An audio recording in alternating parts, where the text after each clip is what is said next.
Right, well, what a joy to be here, eh? What a joy to be here. Never been in anything like this before, and I've been around a fair bit in the days when the beard was brown, yes. Thank you for that. So was my hair. Yeah, I remember it well. So, I thought I'd put a few words together about why multilingual libraries matter. I spy with my little eye 2 words beginning with L. Language, library. L is an interesting letter in English because it introduces so many words strongly associated with the venture you've launched here. Just think of them: literature, languages, living, loving, lending, learning, leisure, legacy, and so on. How best to capture the spirit, the ethos of libraries? Over the centuries, people have marveled at them. They've been called a temple, a refuge, a second home, a leisure centre, a discovery channel, an advice bureau. It's a place where you can sit and draw the shelves around you like a warm cloak. When we gain a library, we gain a source of well-being. The inscription over the door of the library at the ancient city of Thebes reads in classical Greek, "The medicine chest of the soul." The lauding of libraries crosses centuries and cultures. First and foremost, they are seen as repositories of knowledge, windows into history. The Canadian scientist George Dawson said, "A great library contains the diary of the human race," and especially, of course, when it's multilingual. So the metaphor of a library as a treasure trove is a recurrent figure. Let me bring together some famous personalities and see what they have to say. Here's British poet and journalist John Langford. He says, "The only true equalizers in the world are books. The only treasure house open to all comers is a library."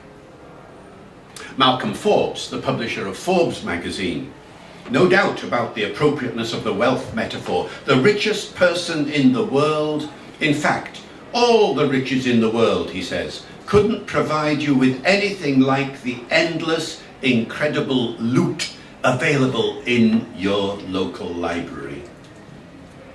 And Germaine Greer, that we all know. Libraries, she says, are reservoirs of strength, grace and wit. Reminders of order, calm and continuity, lakes of mental energy.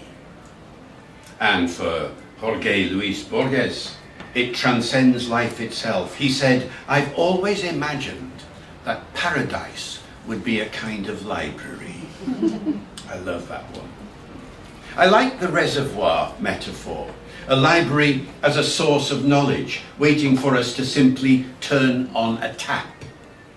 Like water, libraries are essential to our well-being, whatever our language background. As the American social reformer Henry Ward Beecher said, "A library is not a luxury, but one of the necessities of life. It's a means of self-improvement or advancement." And poet and humorist Richard Armour put it in 1954, his definition of a library: "Here is where people, one frequently finds, lower their voices and raise their minds." And it brings together people from all walks of life. Listen to the claim made by American Cardinal, Roman Catholic Cardinal Terence Cook. "America's greatness," he says, "is not only recorded in books, but it's also dependent upon each and every citizen being able to utilize public libraries." Listen to the American astronomer Carl Sagan. "The library connects us with the insight and knowledge painfully extracted from nature of the greatest minds that ever were. with the best teachers drawn from the entire planet and from all our history to instruct us without tiring and to inspire us to make our own contribution to the collective knowledge of the human species. I think the health of our civilization, the depth of our awareness about the underpinnings of our culture, and our concern for the future can all be tested by how well we support our libraries. And then science fiction writer Isaac Asimov, listen to what he says. I received the fundamentals of my education in school, but that was not enough. My real education, the superstructure, the details, the true architecture, I got out of the public library. For an impoverished child whose family couldn't afford to buy books, the library was the open door to wonder and achievement. And I can never be sufficiently grateful that I had the wit to charge through that door and make the most of it. Charge through this door and make the most of it. Now, have you noticed?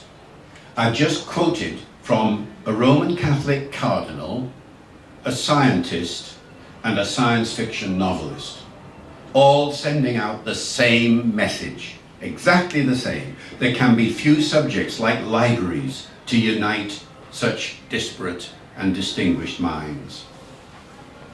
So, as the British politician Augustine Birrell once said, libraries are not made, they grow. That takes time, as you've discovered. Behind each library, no matter how small, is a history of growth, watered by the professionalism of the library's caretakers and the enthusiasm of its readers.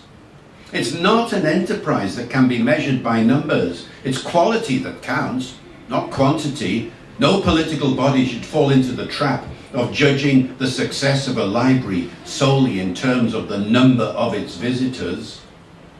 That lone reader in the corner over there, who knows what personal potential will be realized in the future because of his or her library experience in any library, but especially here. As American poet Archibald MacLeish said, what is more important in a library than anything else, than everything else, is the fact that it exists. And if it exists, it will be used. And French writer Victor Hugo sums it up. A library implies an act of faith. And a multilingual library most of all, because of all the benefits that knowing more than one language can bring. It's in a multilingual library that you will find that sort of experience. So just a couple of remarks to remind you of the benefits of bilingualism, the benefits of multilingualism. The thing you have to appreciate, not you here, but out there, is it's normal to be bilingual. Normal. When we look around the globe, we find that 3/4 of the world's population use at least 2 languages in their everyday lives. Half use at least 3. In Africa, it's perfectly normal to have 5 or 6 languages in your daily life. Only a few nations, chiefly those who once had powerful colonies, have stayed monolingual.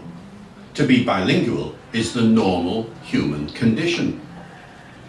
So you'll still meet people who have old-fashioned views about bilingualism. You might hear somebody say that trying to speak more than one language will make your brain tired, for instance, or that the 2 languages will get mixed up, or that knowing 2 languages will slow you down when you're doing your schoolwork. Well, as we all know, I hope, none of these beliefs are true. The brain has over 100 billion connections, neurons, that it uses to receive and store and send information. A language doesn't take up that much of that brain space. People who speak languages like English and Spanish use only a few dozen sounds, a few thousand ways of making sentences, a vocabulary of a few tens of thousands of words. That might seem like a lot, but the brain handles it easily. And the evidence lies in the millions of people around the world who speak 3 or 4 or 5 or more languages in their everyday lives without any trouble at all. And then, of course, there are the super language learners who can handle 20 or 30 languages without their brains exploding. And anyone can be a super language learner. You just need a really good reason for learning each new language. So just to sum up the benefits, many research studies have shown that learning more than one language is good for you, and learning lots of languages is especially good for you. First point, being bilingual helps you to think more powerfully. Languages make people think in different ways. When you're speaking Spanish, you think in one way. When you're speaking English, you think in a different way. The mental exercise of moving from one language to the other makes your brain more active. It makes you more creative, helps you solve problems more easily. And researchers have found that being bilingual helps your brain to stay healthier when you grow less young. Second point, being bilingual helps you to understand the world better. Language exists so that we can talk about the world to each other and talk about ourselves and our feelings, and each language does it in its own way. The way Spanish talks about the world is different from the way English talks about the world. Every language, no matter how few speakers it has, tells us something unique about the way the world works. So, the more languages you know, the more you'll come to understand what it is to be a human being on this planet. Third point. I've got 4, 5, 6, 7 of them altogether. Being bilingual helps you to feel proud of yourself.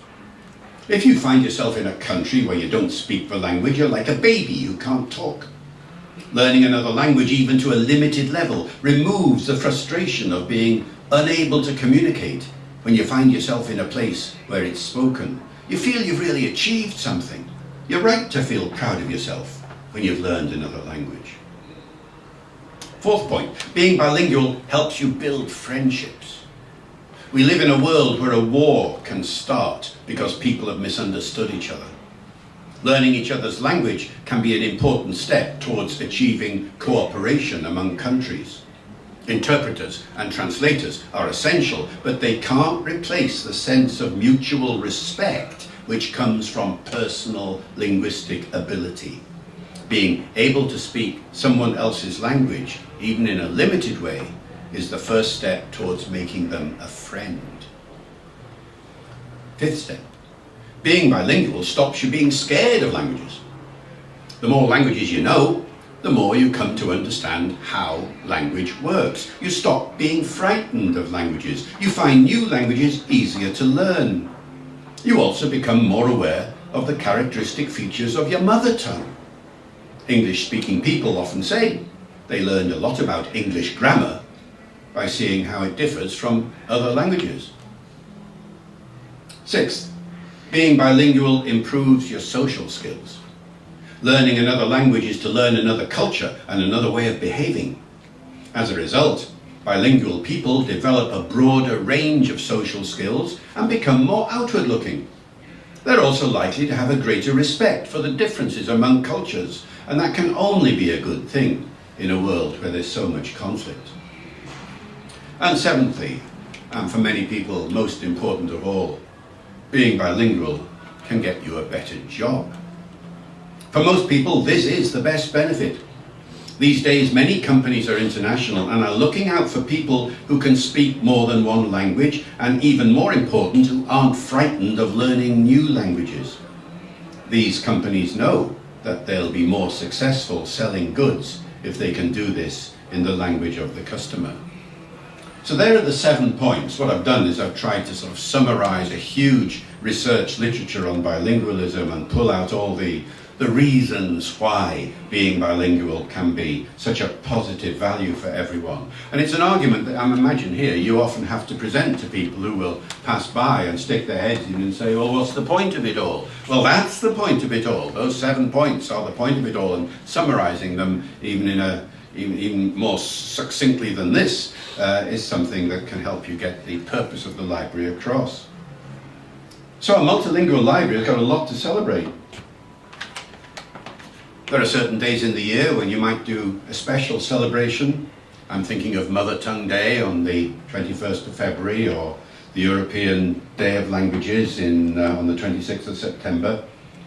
Or you can have a day a month. You can have 1,000 different ways of celebrating language and give people a particular reason for focusing on the multilingual brilliance of the world. existence of the library, as these people have said over and over, needs no justification other than that it exists.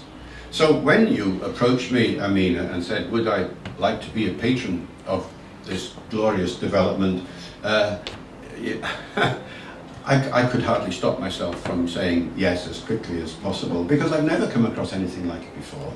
I know there are a few developments here and there, but I've not seen them. This is the first time I've ever been in a room which shows multilingualism in all its glorious diversity so beautifully and so attractively. You've got some way to go. There are some 6,500 languages in the world at the moment, and you've made a brilliant start. So there's plenty of work to do over the next few days, months, years. And of course there is an urgency about it all, because as we know, some half of the world's languages are so seriously endangered that they're not going to outlast the present century. There's a language dying out somewhere in the world every 2 weeks on average, every 2 weeks. So half those languages will be gone in 100 years. And the only way in which we're going to be able to remember them and to remember the unique vision of the world, as my quotations have suggested, that each language expresses, is by documentation. In other words, books and recordings. And some of the languages that you'll accumulate here, and maybe some of the ones you've accumulated already, are going to be unique treasure troves in that respect. They are going to be, as it were, the epitaph for that language which might already have died or will shortly disappear. Revitalization is, of course, the aim in many parts of the world. I come from a language background myself where revitalization has been successful. I come from Wales. Welsh is my second language. And Welsh was on a graph going down and down and down and down and down, and then thanks to various things that happened, various types of activism and so on, it's now increasing its numbers of speakers steadily. And there are places around the world where that is happening. It only comes from ordinary people who put their energies where their intellects are and try to get the language alive and into the mouths and into the eyes and ears of people, and generally make it a success because of enterprises like this one. The visual side is well apparent. The audio side, I imagine, is something that will grow also as time goes by, and you will have all the range of language variation available here.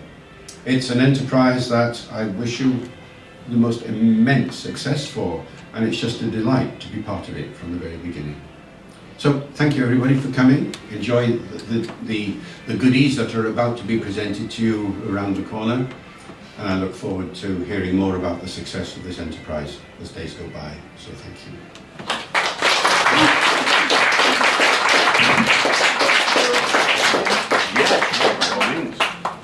Yes, if there's any questions or comments, please do shout out and we can have a One thing that bothers me is there are a lot of people moving here and they're under huge pressure to learn English, and the children are learning English at school, and at home they maybe speak Urdu, but they can't read or write their own language, the children. And this to me is a big pity, and I'm hoping that we can help to get past that. We want to have story time in lots of different languages, but how to encourage parents to make sure their children keep reading and writing their own language. I keep saying we might lose a whole generation of translators. Any advice on that one? Yes, well, that is the biggest difficulty, of course. The important thing is to have a good theory here, a good sort of theoretical awareness of what's going on. And the thing you have to remember is that there are two forces that drive language always. The need for intelligibility and the need for identity. And these two forces are sometimes seen in conflict with each other. And that's the history of language in the first half of the last century, that the need for intelligibility, where we need to talk to each other, that means learn an international lingua franca, and that means learn English, because English is the primary world language, 2 billion speakers around the world. And people thought that was the only thing that we had to do, and they forgot about the identity side. The other side of identity is, of course, to learn your local language, or, of course, as we heard just before, your local dialect. And the two things are 50-50 in theory and in my mind, and should be in practice. In other words, one needs both. It's not that they're in contradiction with each other. It's not that the learning of English should eat away at the learning of local languages, or vice versa. One needs both.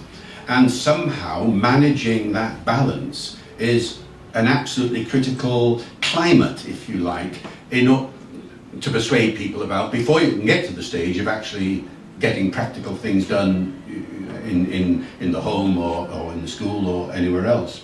So it's very important in an operation like this that we see English here as well as local languages, and that balance sort of maintained, because it's no good saying to people you don't need English. Of course you do. In order to talk internationally you need English. And then at the same time the opposite argument that you need your local languages to express your identity becomes even more manifest. So the variety that we see in the languages of the world is one thing, the variety that we see in the English language is another. And so it's excellent to see that you've got, Tyneside dialects and things out there, and dialect variation from other parts of the country manifesting itself as you look around. And the more you can build at that side, the more I think you give the impression that you see the point of having the two forces that drive language in some sort of fruitful interchange. There is a third force that drives language, which is not so important at a theoretical level, but is hugely important at a practical level, and that is the need to enjoy the whole exercise. And that means language play. A lot of the time when we're using language, we're using it for fun. When we tell jokes to each other, when we just use silly voices with each other, when we just pun at each other, when we write poems, when we perform poems, and all of this, we're playing with language. We're bending and breaking the rules of language in order to make an effect, so that people enjoy the experience of language learning. So the playful dimension of language is absolutely critical, and that's one of the most noticeable things. As soon as you walk into this place, you get a sense of the play that is around, the enjoyment that is to be had by seeing language in its context. All these objects that are around here, they're not just there for decorative purposes. They show that language in all its beauty and decorative variation and playfulness is part of the language learning experience. And so these are the three dimensions: the intelligibility, the identity, and the ludic side, the playful side. And if you can somehow keep those three variables, dimensions, aspects in mind whenever one is talking to people, one slowly produces a climate in which people see the point in a way that they don't immediately see it when you just sort of plonk a book down in front of them, because the book only illustrates one aspect of what it is that they're going to be encountering. So that's the background that I would advise. Putting it into practice, of course, well, I'm glad I don't have to do it.